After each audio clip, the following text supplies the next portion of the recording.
இப்போ அவர் மீது இந்த அரசியல் கட்சி ஆரம்பிச்ச பிறகு, அதாவது தாவேகா என்கிற இந்த தகவல் வெத்து கழகத்தை ஆரம்பிச்ச பிறகு அவர் மீது இல்ல, அவர் கட்சி மீது, கட்சி நிர்வாகிகள் மீது வழக்குகள் எப்படி பாஞ்சிருக்குன்னா, இவர் கட்சி ஆரம்பிச்ச பிறகு இன்று வரை, இன்னைக்கு நம்ம பேசிட்டு இருக்க இன்று வரை கிட்டத்தட்ட 50 பேரை வந்து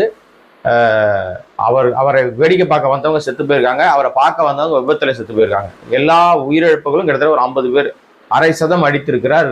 மரண வியாபாரியா இருக்காரு. இது தொடர்பாக கரூர்ல நடந்த 41 பேர் நெரிசல் மரணங்களுக்கு விஜய் தான் முதல் குற்றவாளி, கொலை குற்றவாளி விஜய் தான், கொலகார பாவி விஜய் தான் அப்படின்னு எல்லாரும் சொன்னாலும் விஜய் அதை அடுத்தவர் மீது பழி போட்டு தப்பிக்கிறதுக்கு பாக்குறாரு. அது ஒரு வழக்கு இருக்கு. சிபிஐ கிட்டத்தட்ட வந்து 4 பேர் மீது வழக்கு போட்டிருக்கு. அந்த கட்சியினுடைய பொதுச் செயலாளர், மேலாண்மை பொதுச் செயலாளர், வழக்கண்ண பொதுச் செயலாளர்னு ஒருத்தர் இருக்கிற ஆதவ், புசி ஆனந்த், நிர்மல்குமார், மதியழகன், கரூர் மாவட்ட செயலாளர் மதியழகன் உட்பட 4 பேர் மீது வழக்கு போட்டிருக்காங்க. அது சிபிஐல இப்போ விசாரணையில் இருக்கு. அதன் பிற்பாடு பார்த்தீங்கன்னா இப்போ வந்து சந்தேக மரணமாக, அதாவது இயற்கைக்கு மாறான மரணமாக சேலத்துல சுராஜுடைய மரணம். இந்த கும்பல், அதுவும் இந்த தரிகட்ட முண்டம் ஒன்று இருக்குல்ல, தண்டம் விஜய், இந்த நடிகனை பார்க்க வந்து அவர் அங்க வந்து நெரிசல்ல வந்து மூச்சு திணறி செத்து போயிட்டாரு. அது இயற்கைக்கு மாறான மரணம்னு அந்த ஒரு வழக்கு ஒன்று இருக்கு.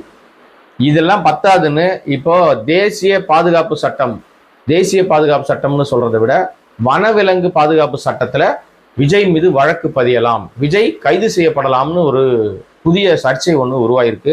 சர்ச்சை இல்லை, உண்மைதான்.